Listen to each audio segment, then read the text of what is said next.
brought to you by Nova शुद्ध घी। जब जब खाए दिल खुश हो जाए सदियों का नोवा शुद्ध देसी घी, सपना स्वस्थ भारत का। आई लव घी। नमस्कार दोस्तों, क्राइम तक में आपका स्वागत है। बाबा की बात कर लेते हैं। वो बाबा जिसके खिलाफ पुलिस ने संगीन धाराओं के तहत मामला दर्ज किया। यौन उत्पीड़न 17 लड़कियों के साथ उसने किया और अब वो फरार है।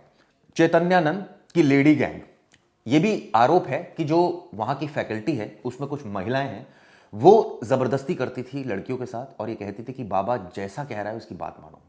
ये बड़ी विचित्र सी बात है, यानी पूरा कुनबा ही मिला हुआ था। अब इसकी जांच की जा रही है। इस तरह के संकेत मिल रहे हैं, शुरुआती संकेत जो जांच में इस तरह के मिल रहे हैं कि काफ़ी सारे लोग इसमें इन्वॉल्व हैं। हालांकि एक ऑफिशियल स्टेटमेंट भी आया है कॉलेज की तरफ से, जिसमें उन्होंने कहा है कि जो चैतन्यानंद है उनको हटा दिया गया है और उनके खिलाफ जो कंप्लेंट है वो लड़कियों ने दी है। ऐसे में ये बात सच है कि लेडी गैंग तो वो चला रहे थे जो कि शामिल है।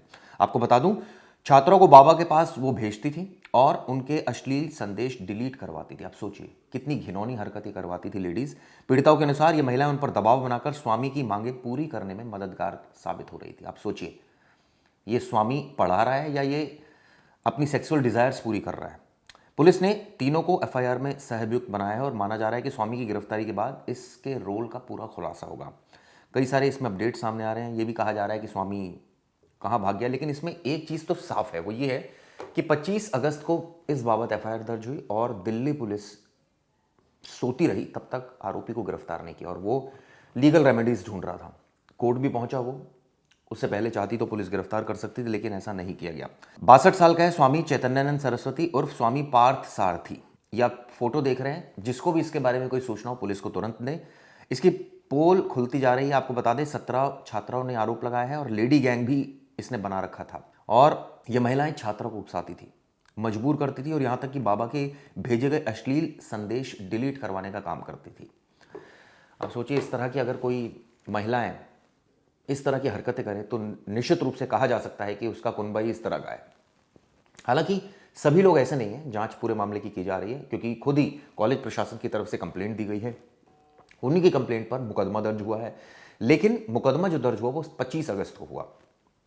इस बाबत साउथ वेस्ट डिस्ट्रिक्ट की एक रिलीज आई थी जिसमें इस बात की जानकारी दी गई थी। अब कल जब इस बाबत जो वहाँ के एडिशनल डीसीपी उनसे जब जानकारी मांगी तो उन्होंने हर एक केस और हर एक जांच में यही बताया कि मामले की जांच जारी, अभी कुछ नहीं बता सकते।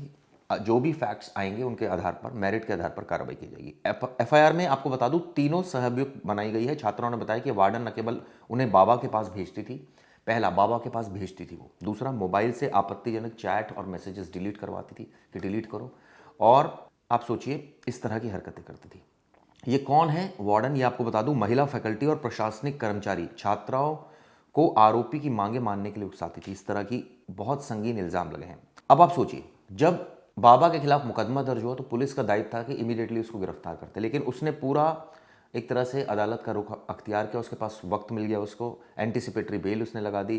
पुलिस की तरफ से जब मजबूत जवाब दाखिल नहीं किया गया तो बेल वापस ले ली गई। आप सोचिए, जब मजबूत जवाब दाखिल किया गया तब उसने बेल इसको विड्रॉ कर लिया, लेकिन तब तक गिरफ्तारी नहीं हुई और आज 1 महीना हो गया, अब तक गिरफ्तारी नहीं हुई है। स्वामी का शिकार अक्सर वही छात्राएं बनती थी जो आर्थिक रूप से कमज़ोर होती थी। इस तरह की जानकारी मिली, जो डिप्लोमा कोर्सेज कर रही थी वही जो लड़कियां थी वो शिकार बनती थी। ये जो Shri Sharda institute of Indian management Vasant Kunj है, जहां अपनी करतूतें कर रहा था बाबा, संस्थान कर्नाटक के श्रृंगेरी स्थित शंकराचार्य पीठ से जुड़ा हुआ है। हालांकि जैसे ही मामले ने तूल पकड़ा, पीठ ने सार्वजनिक बयान जारी किया और ये स्वामी से अपनी दूरी बना ली और कहा कि उनका इन गतिविधियों से कोई लेना देना नहीं है। नकली वॉल्वो कार मिली है, नकली नंबर प्लेट इस पर लगी मिली है। बाबा के तहत यौन उत्पीड़न की धाराओं के तहत मामला दर्ज कर लिया गया है। ये कोई पहला मुकदमा नहीं है बाबा के खिलाफ। आपको बता दूं, 2009 में डिफेंस कॉलोनी में धोखाधड़ी का मामला दर्ज हुआ, इसके बाद एक छेड़छाड़ का मामला दर्ज हुआ। यानी बाबा हैबिचुअल ऑफेंडर है। 32 छात्रों ने कंप्लेंट की, 17 ने यौन उत्पीड़न की बात बताई। अब पुलिस जो है वो अपनी लोकेशंस बदल रहा है। कभी उसकी लोकेशन आगरा में आ रही है, कभी दूसरी जगह पर आ रही है। ऐसे में पुलिस के लिए बड़ा मुश्किल है उसको पकड़ना। फिलहाल राष्ट्रीय महिला आयोग ने भी इस पर संज्ञान ले लिया और उसने रिपोर्ट मांगी है। ये कहा जा रहा है कि पीड़ितों को वो इंसाफ दिलाने की पूरी कोशिश करेगी। पुलिस से भी इस बाबत जवाब मांगा गया है और तमाम सबूतों की एक तरह से कहा जाए कि परख रहे हैं वो भी। लेकिन लेडी गैंग जो है ये कई सवाल खड़े कर रही है कि क्या बाबा के लिए वो क्यों काम कर रही थी, इसके पीछे क्या उनकी कोई मजबूरी थी या कोई पैसा की वजह से वो ऐसा कर रही थी, तमाम ऐसी चीज़ें जो जांच के बाद साफ हुई। ये वीडियो कैसे लगी दोस्तों ज़रूर बताइएगा। शुक्रिया।